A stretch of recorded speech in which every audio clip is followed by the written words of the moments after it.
আপনি কি জানেন শরীরে একটা মিনারেল, সামান্য একটা মিনারেল কম থাকলেই রাত্রে 3 থেকে 4 বার আপনার ঘুম ভেঙে যেতে পারে।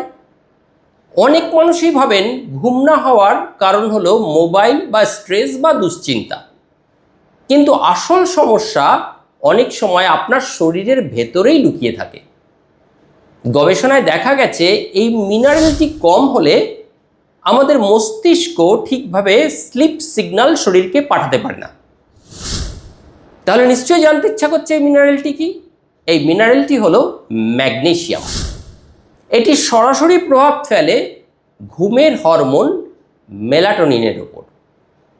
কিন্তু সবচেয়ে আশ্চর্যের বিষয় হলো ম্যাগনেসিয়াম আপনার শরীরে 4টি উপায়ে ঘুম বাড়ায়।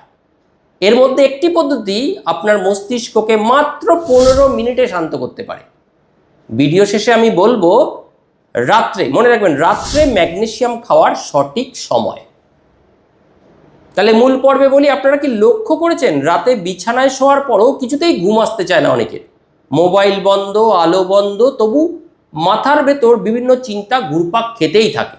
আগেই বলেছি এই মিনারেলের নাম ম্যাগনেসিয়াম। আজ এই পর্বে আপনাদের বলবো ম্যাগনেসিয়াম কীভাবে আমাদের ঘুম বাড়ায়, কেন এর অভাবে ইনসোমেনিয়া হয়, কোন কোন খাবারে ম্যাগনেসিয়াম খুব বেশি থাকে, আর রাত্রে কোন সময় ম্যাগনেসিয়াম নেওয়াটা ঘুমের জন্য সবচেয়ে সেরা। তাহলে প্রবলেমগুলোতে আসি। স্লিপ প্রবলেমের রিয়ালিটিটা কি? আজকের সময়ে ঘুমের সমস্যাটা খুব সাধারণ। গবেষণায় দেখা গেছে অনেক মানুষের শরীরে ম্যাগনেসিয়ামের ঘাটতি আছে, যার ফলে ঘুম আসতে দেরি, মাঝরাতে ঘুম ভেঙে যাওয়া, সকালে ক্লান্তি লাগা, এগুলো অনেক সময় ইনসোমনিয়ার আরও বিভিন্ন লক্ষণ দেখা দিতে পারে। এখন প্রশ্ন হলো ম্যাগনেসিয়াম ঘুমে কীভাবে কাজ করে। Number 1, brain relaxing mechanism. ম্যাগনেসিয়ামের প্রথম কাজ হলো মস্তিষ্ককে শান্ত করা।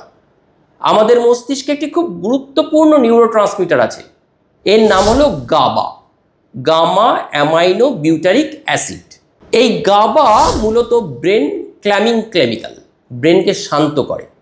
ম্যাগনেসিয়াম গাবা রিসেপ্টরকে সক্রিয় করে, ফলে ব্রেনের অতিরিক্ত উত্তেজনাটা কমে, নার্ভ শান্ত হয়, ঘুম আসা সহজ হয়।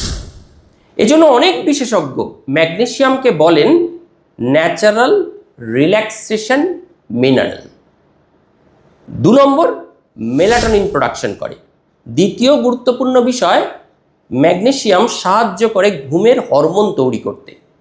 এই হরমোনের নাম কি? মেলাটোনিন। মেলাটোনিন আমাদের শরীরকে বলে এখন রাত, ঘুমিয়ে পড়ার সময়, জেগে থাকার সময় নয়। যদি শরীরে ম্যাগনেসিয়াম কম থাকে তাহলে মেলাটোনিন প্রোডাকশন কম হয়, ফলে স্লিপ যে সাইকেলটা সেটা ডিস্টার্ব হয়। তৃতীয় কাজ কি? স্ট্রেস হরমোন কন্ট্রোল করে। ম্যাগনেসিয়াম আমাদের স্ট্রেস হরমোন কমায়। এই হরমোনের নাম হলো কর্টিজল।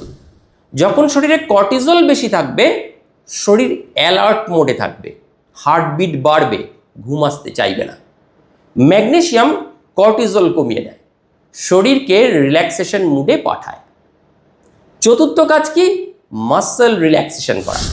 ম্যাগনেসিয়ামের খুব গুরুত্বপূর্ণ আরেকটা কাজ হচ্ছে মাসলকে রিল্যাক্স করে।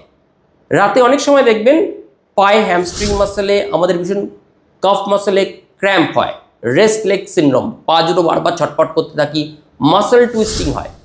এই সমস্যাগুলোও ঘুম নষ্ট করে। ম্যাগনেসিয়াম পেশিকে শিথিল করে, ফলে শরীর স্বাভাবিকভাবে স্লিপ মোডে যায়। তাহলে ডাক্তারবাবু সবই তো বুঝলাম, এতক্ষণ বললেন ম্যাগনেসিয়ামের হবে এই হয় সেই হয়, কিসে পাবো ম্যাগনেসিয়ামটা, কিসে পাবো? এবার চলুন বলি হাতের সামনেই যে খাবারগুলোতে ম্যাগনেসিয়াম পাবেন না, ওষুধ কিনে খেতে হবে না, হাতের সামনেই ম্যাগনেসিয়াম আপনার আছে। যেমন পালং শাক, বাদাম, কাজু, ওটস, ডার্ক চকলেট, এগুলো খান, এগুলোতে প্রচুর পরিমাণে ম্যাগনেসিয়াম আছে।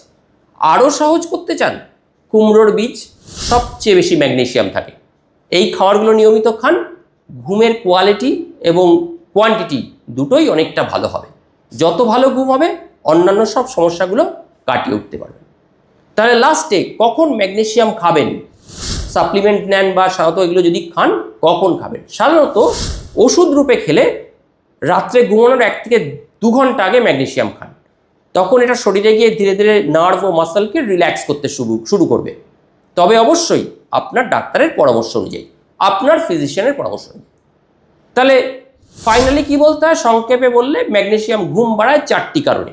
ব্রেনকে শান্ত করে, ঘুমের হরমোন মেলাটোনিন বাড়ায়, স্ট্রেস হরমোন কর্টিজল কমায়, মাসেল রিল্যাক্সেশন করে। তাই যদি আপনার ঘুমের সমস্যা থাকে, শরীরে ম্যাগনেসিয়ামের মাত্রা ঠিক আছে কিনা জানুন, খুবই গুরুত্বপূর্ণ এটি। দরকার হলে একটা ব্লাড সেরাম ম্যাগনেসিয়াম টেস্ট করেও নিতে পারেন। এই ভিডিওটি যদি আপনাদের ভালো লাগে তাহলে লাইক করুন, সাবস্ক্রাইব করুন, কারণ আমি শরীর ও মস্তিষ্ক নিয়ে এমন বিজ্ঞানভিত্তিক ভিডিও নিয়মিত দিতে থাকি। যদি বন্ধুবান্ধব কারোর মধ্যে সমস্যা হয় তাকেও ভিডিওটি শেয়ার করুন। আশা করি ভিডিওটি আপনাদের ইনফরমেটিভ লেগেছে। এরকম আরও ইনফরমেটিভ ভিডিও পাওয়ার জন্য আমাদের চ্যানেলটাকে লাইক, সাবস্ক্রাইব ও শেয়ার অবশ্যই করবেন। আজ এই অবধি, শীঘ্র একটি নতুন পর্বে আমাদের আবার দেখা হবে। ততক্ষণের জন্য বিদায়। সবাই ভালো থাকবেন, সুস্থ থাকবেন। নমস্কার।